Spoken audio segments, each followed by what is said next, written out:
사도행전 26장 1절부터 마지막 절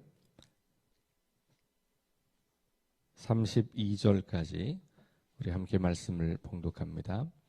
아그리빠가 바울에게 이르되 너를 위하여 말하기를 내게 허락하노라 하니, 이에 바울이 손을 들어 변명하되 아그리빠 왕이여, 유대인이 고발하는 모든 일을 오늘 당신 앞에서 변명하게 된 것을 다행히 여기나이다. 특히 당신이 유대인의 모든 풍속과 문제를 아심이니이다. 그러므로 내 말을 너그러이 들으시기를 바라나이다.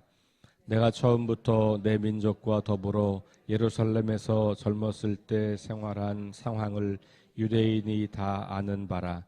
일찍부터 나를 알았으니 그들이 증언하려 하면 내가 우리 종교의 가장 엄한 팔을 따라 바리새인의 생활을 하였다고 할 것이라. 이제도 여기 서서 신문받는 것은 하나님이 우리 조상에게 약속하신 것을 바라는 까닭이니, 이 약속은 우리 12지파가 밤낮으로 간절히 하나님을 받들어 섬김으로 얻기를 바라는 바인데, 아그리빠 왕이여, 이 소망으로 말미암아 내가 유대인들에게 고소를 당하는 것이니이다. 당신들은 하나님이 죽은 사람을 살리심을 어찌하여 못 믿을 것으로 여기나이까? 나도 나사렛 예수의 이름을 대적하여 많은 일을 행하여야 될 줄 스스로 생각하고 예루살렘에서 이런 일을 행하여 대제사장들에게서 권한을 받아 가지고 많은 성도를 옥에 가두며 또 죽일 때에 내가 찬성 투표를 하였고, 또 모든 회당에서 여러 번 형벌하여 강제로 모독하는 말을 하게 하고 그들에 대하여 심히 격분하여 외국 성에까지 가서 박해하였고, 그 일로 대제사장들의 권한과 위임을 받고 다메섹으로 갔나이다. 왕이여, 정오가 되어 길에서 보니 하늘로부터 해보다 더 밝은 빛이 나와 내 동행들을 둘러 비추는지라. 우리가 다 땅에 엎드러짐에 내가 소리를 들으니 히브리 말로 이르되 사울아 사울아, 내가 어찌하여 나를 박해하느냐? 가시체를 뒷발질하기가 내게 고생이니라. 내가 대답하되 주님 누구시니이까? 주께서 이르시되 나는 내가 박해하는 예수라. 일어나 너의 발로 서라. 내가 네게 나타난 것은 곧 내가 나를 본 일과 장차 내가 네게 나타날 일에 너 종과 증인을 삼으려 함이니, 이스라엘과 이방인들에게서 내가 너를 구원하여 그들에게 보내어 그 눈을 뜨게 하여 어둠에서 빛으로 사탄의 권세에서 하나님께로 돌아오게 하고, 죄사함과 나를 믿어 거룩하게 된 무리 가운데서 기업을 얻게 하리라 하더이다. 아그리빠 왕이여, 그러므로 하늘에서 보이신 것을 내가 거스르지 아니하고 먼저 다메섹과 예루살렘에 있는 사람과 유대 온 땅과 이방인에게까지 회개하고 하나님께로 돌아와서 회개에 합당한 일을 하라 전함으로, 유대인들이 성전에서 나를 잡아 죽이고자 하였으나 하나님의 도우심을 받아 내가 오늘까지 서서 높고 낮은 사람 앞에서 증언하는 것은 선지자들과 모세가 반드시 되리라고 말한 것밖에 없으니, 곧 그리스도가 고난을 받으실 것과 죽은 자 가운데서 먼저 다시 살아나사 이스라엘과 이방인들에게 빛을 전하시리라 함이니이다 하니라. 바울이 이같이 변명하매 베스도가 크게 소리내어 이르되 바울아, 내가 미쳤도다. 내 많은 학문이 너를 미치게 한다 하니, 바울이 이르되 베스도 각하여 내가 미친 것이 아니요 참되고 온전한 말을 하나이다. 왕께서는 이 일을 아시기로 내가 왕께 담대히 말하노니 이 일에 하나라도 아시지 못함이 없는 줄 믿나이다. 이 일은 한쪽 구석에서 행한 것이 아니니이다. 아그리빠 왕이여, 선지자를 믿으시나이까? 믿으시는 줄 아나이다. 아그리빠가 바울에게 이르되 내가 적은 말로 나를 권하여 그리스도인이 되게 하려 하는도다. 바울이 이르되 말이 적으나 많으나 당신뿐만 아니라 오늘 내 말을 듣는 모든 사람도 다 이렇게 결박된 것 외에는 나와 같이 되기를 하나님께 원하나이다 하니라. 왕과 총독과 번이게와 그 함께 앉은 사람들이 다 일어나서 물러가 서로 말하되 이 사람은 사형이나 결박을 당할 만한 행위가 없다 하더라. 이에 아그리빠가 베스도에게 이르되 이 사람이 만일 가이사에게 상소하지 아니하였더라면 석방될 수 있을 뻔하였다 하니라. 아멘.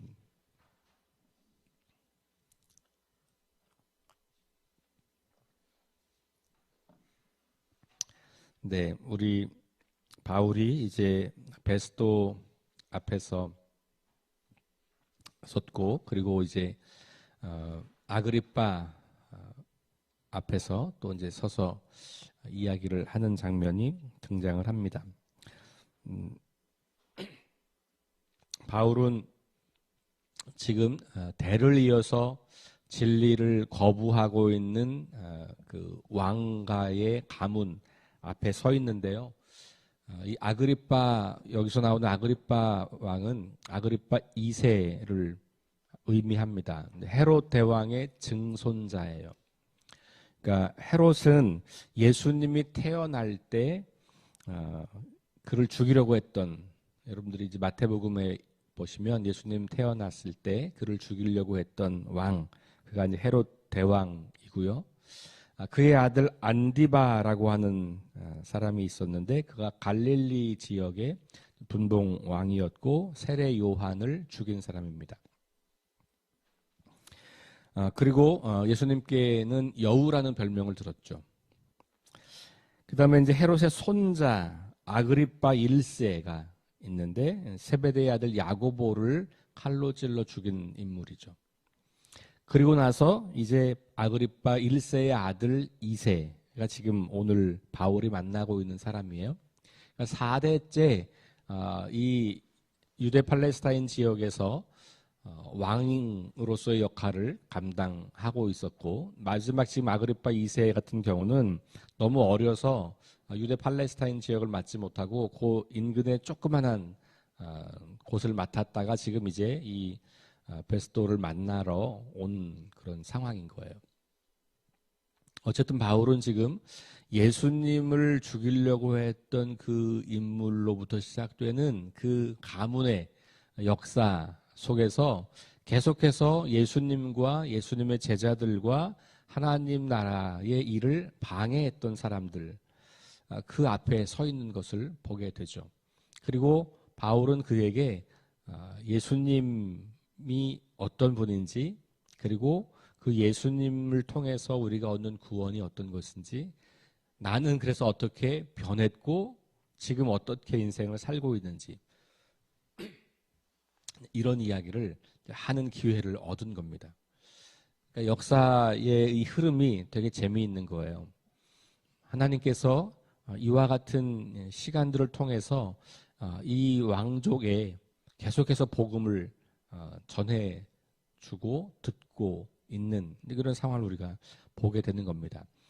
이들이 이때 회심을 하지 않았음에도 불구하고, 그러나 그런 영향이, 어제도 말씀드렸습니다만, 로마 제국이 점점 하나님의 말씀과 하나님의 뜻을 거부할 수 없는 상황까지 가게 되는 그 역사 속에는 이와 같은 아주 작은 움직임들이 있었다는 것을 우리가 기억할 필요가 있습니다.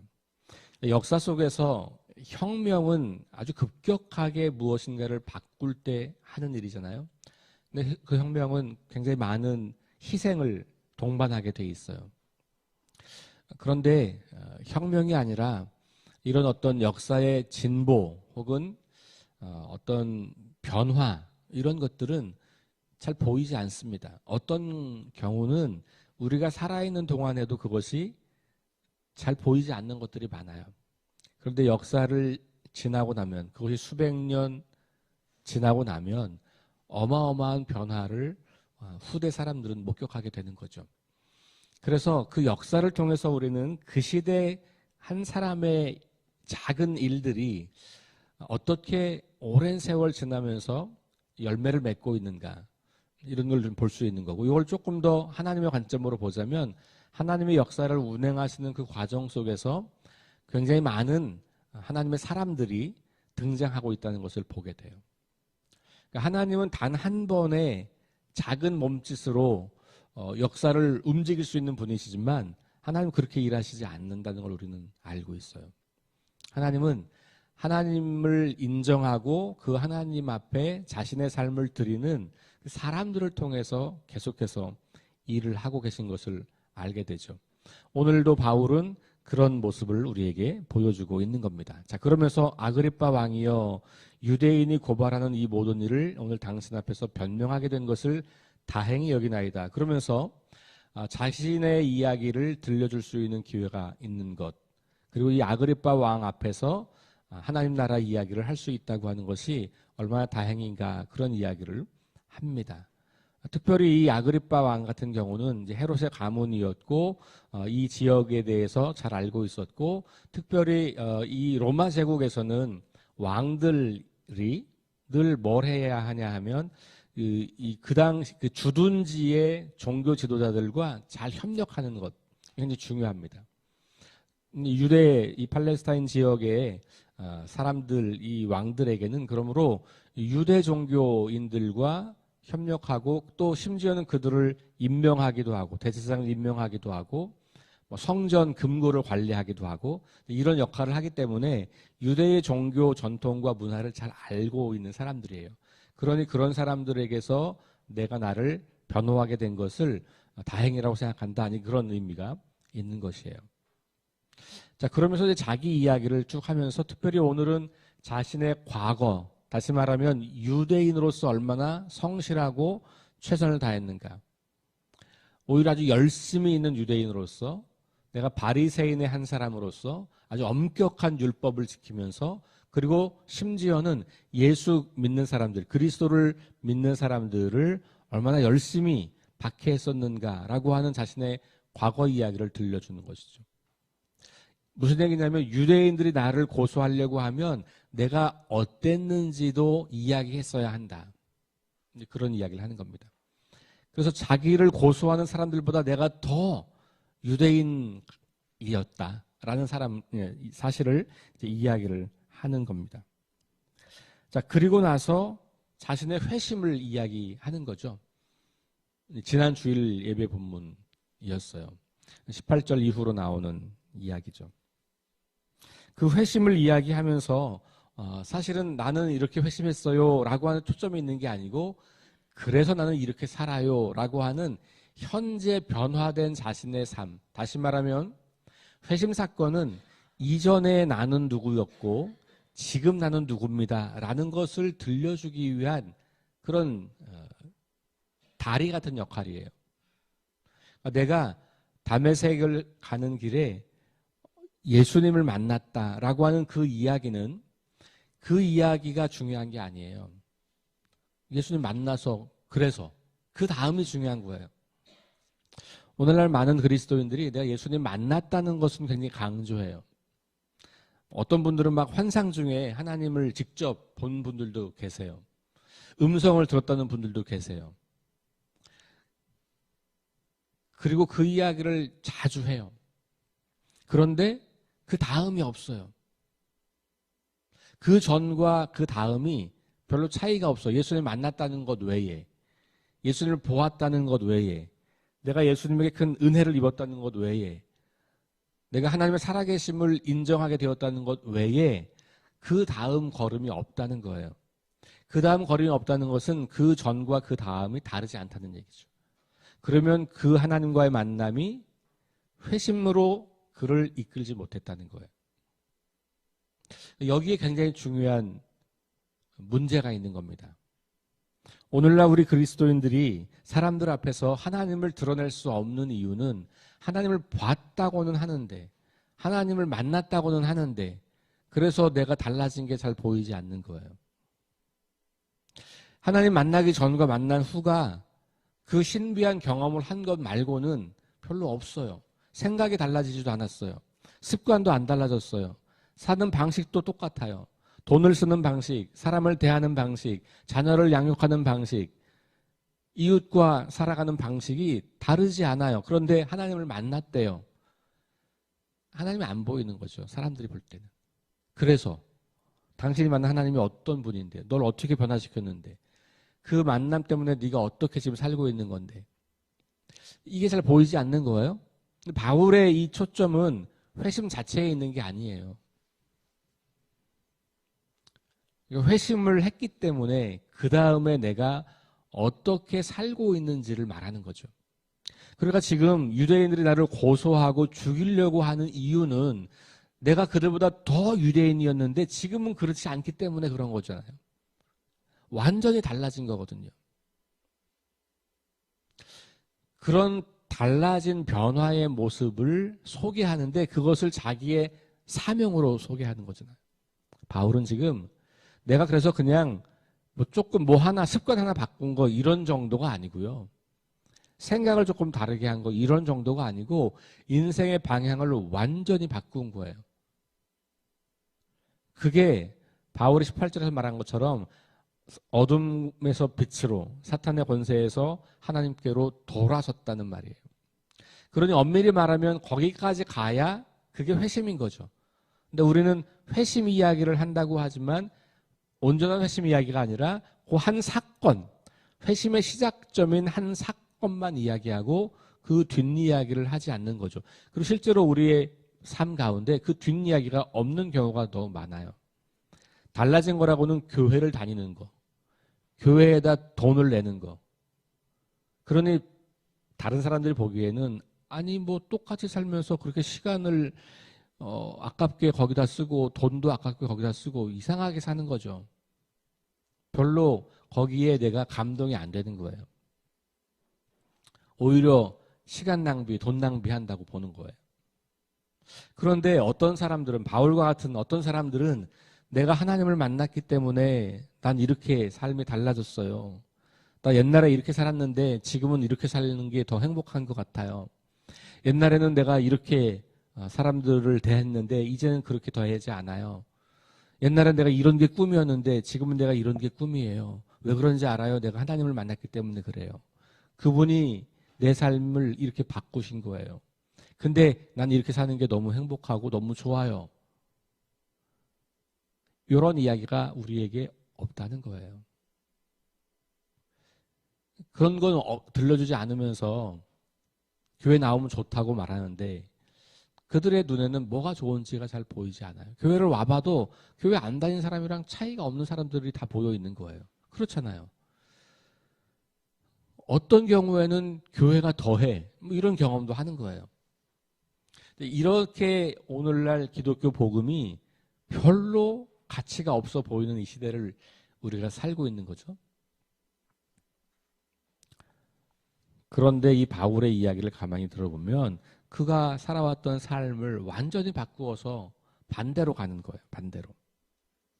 그런 이야기, 예수님을 만났고 예수님을 알게 됐고 하나님이 누구인지를 알게 됐기 때문에 내가 전혀 다른 방향으로 인생을 살게 된 것. 그러면서 그 사실을 나 혼자만 아는 게 아니고 내가 이제 사람들을 그렇게 바꾸는 삶을 살아요 라는 이야기를 하는 거죠. 그리고 그것이 하나님이 나를 통해서 하시는 일이에요. 내가 이렇게 하는 것은 하나님이 나를 그렇게 만드셨고 인도하셨기 때문에 그런 거예요 라는 이야기를 하는 거죠. 우리 지난 주일 설교 본문 15절부터 23절까지 이야기에서 이게 개념적으로 회심을 설명한 것, 개념적으로 하나님 나라를 설명했다기보다는 자신의 체험을 가지고 하나님이 나를 통해서 하게 하신 일을 이야기한 거거든요. 그 안에서 회심은 이런 거고 하나님 나라 시민이 되면 이렇게 사는 거구나를 제가 말씀을 드린 거예요. 그러니까 내가 눈을 떴어요. 내가 돌아섰어요. 내가 거룩하게 된 무리 가운데 기업을 얻었어요 라고 하는 말이 아니라 나는 그런 일을 하는 사람이에요 라고 하는 거죠. 16절에 보니까 종과 증인을 삼으려 함이니 라고 말했어요. 그러니까 예수님께서 나에게 나타나신 것은 나를 종과 증인으로 삼으려고 하는 거다. 그러니까 인생의 방향이 완전히 달라진 거예요. 그동안은 예수님을 믿는 사람을 박해하는, 근데 그게 하나님을 믿는 믿음이었어요. 바울에게는. 그게 하나님을 믿는 열심이었다고요. 그러니까 엄밀히 말하면 바울의 회심은 종교를 바꾼 게 아니에요. 그냥 그는 진짜 유대교인이 된 거예요. 바울은 그렇게 생각했을 거라고요. 왜냐하면 그게 구약 성경으로부터 온 거잖아요. 그렇죠? 구약의 예언자들에게 약속한 약속을 성취하는 거예요.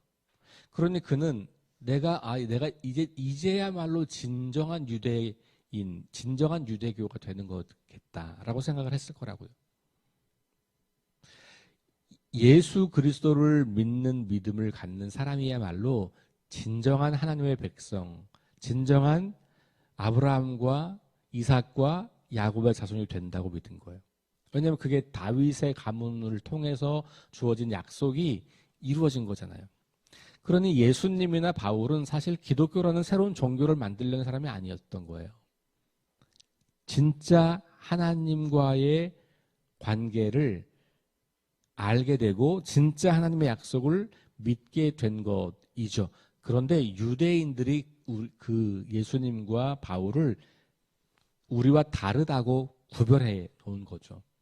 그리고 우리는 그 후대 사람이니까 그 달라진 그 모습을 우리가 가지고 있는 거예요. 그러니까 바울의 회심은 엄밀히 말하면 하나님에 대해서 부분적으로 알았다가 온전하게 알게 된 회심이에요. 성경에 대해서 부분적으로 알다가 온전하게 알게 된 거예요. 왜냐, 여기 바울 당시에는 성경은 구약 성경밖에 없잖아요. 그는 구약 성경을 가지고 하나님을 더 깊게 이해하고 하나님의 그 약속을 온전히 이해하게 됐고, 그리고 그 약속이 예수 그리스도를 통해서 성취되고 있다는 사실을 발견한 거거든요. 자, 그렇다면 오늘 우리들에게도 우리의 회심은 우리의 믿음을 더 깊게 하는 것일 수도 있어요. 돌아서는 것은 만약에 우리가 하나님을 몰랐다면 돌아서는 것이 회심이겠지만 하나님을 알고 있는 사람들에게는 또 다른 회심이 필요한 것이죠. 뭐냐 하면 하나님을 더 깊이 알아가는 것, 더 온전하게 알아가는 것, 예수 그리스도를 더 깊이 만나는 것, 이런 것들이 회심이라고 하는 것과 연결되어 있다고 저는 볼 수 있을 것 같아요. 그런 의미에서 회심은 일회적 사건으로 끝나는 게 아니에요. 우리는 평생 계속해서 회심의 연속선상에 서 있다고 말할 수 있을 것 같아요. 그것이 끊임없이 우리가 그리스도를 닮아가는 영적 성장의 길 가운데서 우리가 경험하는 것들이죠. 아, 내가 이런 줄 알았는데 이게 아니고 이거였네 라고 하는 깨달음이잖아요. 그게 눈을 뜨는 거거든요. 점점 우리는 자신과 세상과 하나님에 대해서 점점 더 눈을 뜨면서 더 깊이 알아가고 온전히 알아가는 삶을 살게 되는 것이죠. 그러니까 바울은 지금 그런 이야기를 지금 여러 차례 반복하면서 계속해서 자신의 그 회심 이야기와 자신의 소명 이야기를 반복하면서 그걸 점점 강화하고 있는 것이죠. 그래서 제가 지난 주일에 말씀드린 것처럼 우리 소명의 이야기, 우리 회심의 이야기를 자주 반복하는 것은 아주 좋은 일입니다. 그리고 아주 작은 변화가 생길 때마다 그것을 내 소명으로 하나님과의 관계로 연결해서 그것을 해석하고 그리고 그것을 나누고 이런 것들은 우리한테 굉장히 중요한 일이다라고 할 수 있을 것 같아요. 자, 어쨌든 바울은 지금 자신을 회심 이야기를 통해서 회심 사건, 담의 세계에서 주님 만난 사건, 그 사건 하나를 말하려고 하는 게 아니고 그 사건이 미친 영향력, 그래서 내가 이렇게 사는 겁니다. 나를 죽이려고 덤벼든 사람들이 있지만 내가 이것을 전하는 것을 포기하지 않습니다. 그러니 아그리빠 왕이여 당신은 알아주실 거죠? 이렇게 이야기하는 거예요. 자, 23절에 가면 결국은 그리스도의 이 고난과 죽음과 부활 이야기를 하게 돼요. 이번 주일에 우리가 이제 로마서를 시작하면서 복음이 무엇인가를 다시 좀 이야기할 텐데 바울에게서 복음은 너무나 분명하게 예수님의 고난, 죽음, 부활 이게 다 연결되어 있어요. 그러니까 바울은 그 중에서 한 개만 따로 떼어서 말하는 경우보다는 이 세 가지를 늘 같이 이야기하죠. 우리에게 구원은 그리스도의 고난도 빼고 부활도 빼고 십자가 죽음, 여기에만 너무 강조를 많이 하고 있는 거예요. 그러니까 우리의 구원은 십자가, 대속, 십자가 죽음. 놀랍게도 우리는 부활을 잘 이야기하지 않아요. 놀랍게도 예수님의 재림은 1년에 한 번 얘기할까 말까, 아니 요한계시록 읽을 때 한 번 생각할까 말까.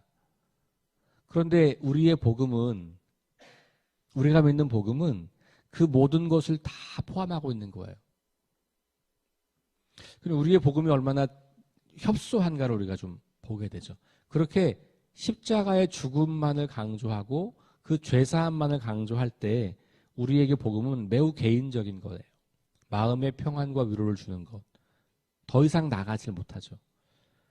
그러니 그 복음이 사람들에게 능력이 잘 나타나지 않는 거예요. 근데 바울을 보세요. 그리스도가 고난을 받으실 것, 죽은 자 가운데서 먼저 다시 살아나사 부활 이야기잖아요.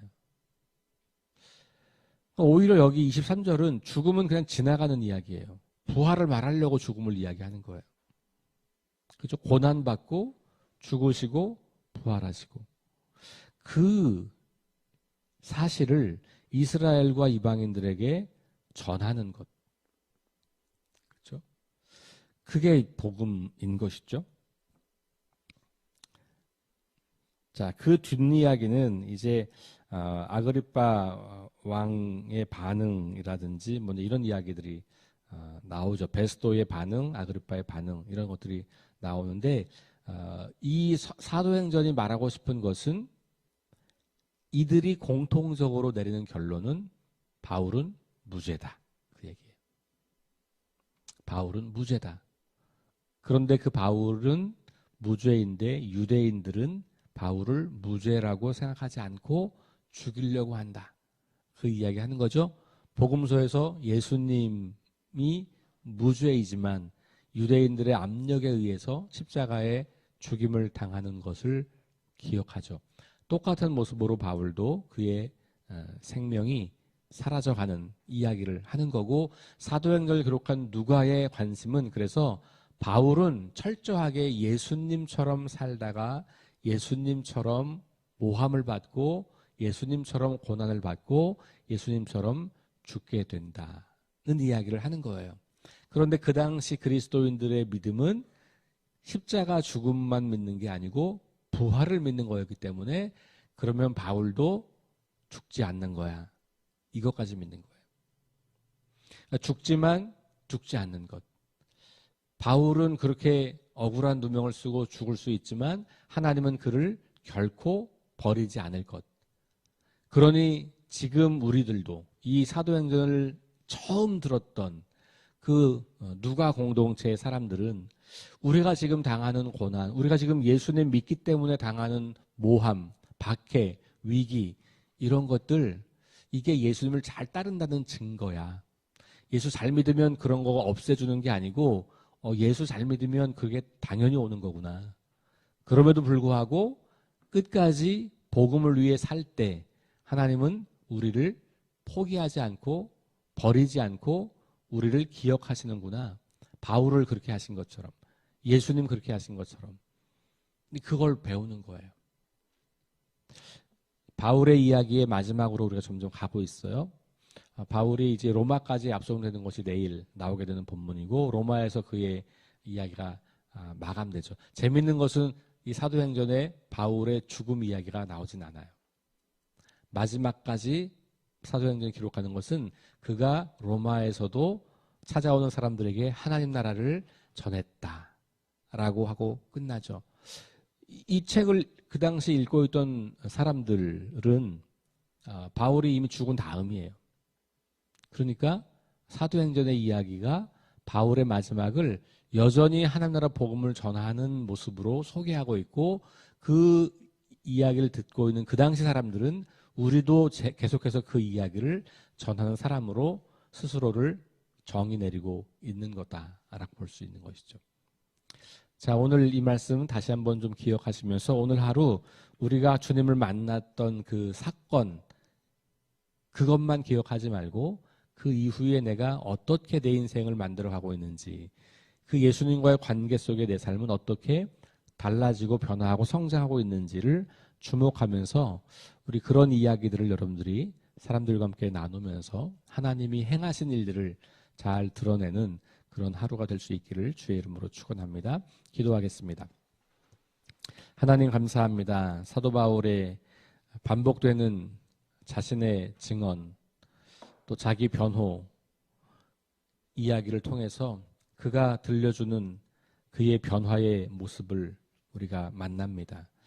예수님을 만난 사건이 다가 아니라 그 사건이 미친 영향, 그 사건 때문에 달라진 삶의 모습, 그 사건 때문에 달라진 인생의 목적과 방향과 꿈이 있다는 것을 위기 앞에서도 자신을 죽이려는 사람들 앞에서도 담대하게, 그리고 당대 최고의 권력자들 앞에서도 주저하지 않고 담대하게 그 이야기를 나누었던 바울을 오늘도 만났습니다.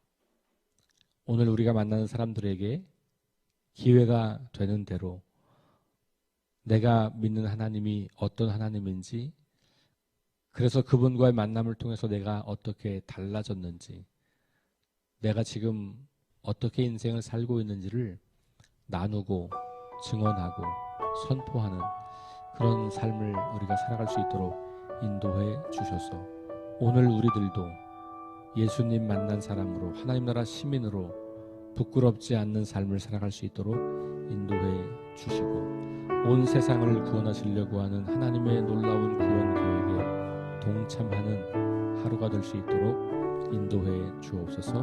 예수님 이름으로 기도합니다. 아멘. 우리 함께 네 가지 기도 제목 가지고 함께 기도하겠습니다.